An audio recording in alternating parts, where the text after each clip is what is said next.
હર હર મહાદેવ. આપણે એક કરદેશ ગામની અંદર શ્રી કરદેશ કુમાર કેન્દ્રવતી શાળાની અંદર આવ્યા છીએ.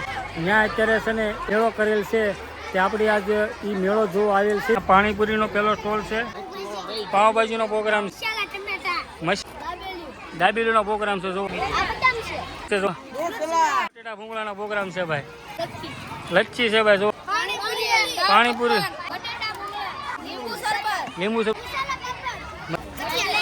કટલેટ,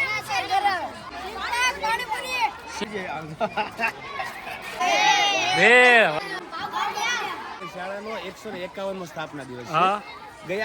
ગયા વર્ષે અમે 150મો સ્થાપના દિવસ હતો ને ત્યારે આખું વર્ષ 4 શતાબ્દી રૂપે ઉજવ્યું હતું. ઓકે. 151મા સ્થાપના દિવસે અમે આનંદ બજાર એટલે કે ફૂડ ફેસ્ટિવલનું આયોજન કરેલું છે. સાથે સાથે બાળકોની અંદર એક ધંધાની સ્કિલ વિકસે, બાળકોને શરૂઆતથી નાનપણથી જ ધંધાની અંદર કેવા કેવા રિસ્ક હોય છે હોય છે એ રિસ્કનો ખ્યાલ આવે. જોઈ શકો છો આ આપણે કરદેશ કુમાર શાળા છે.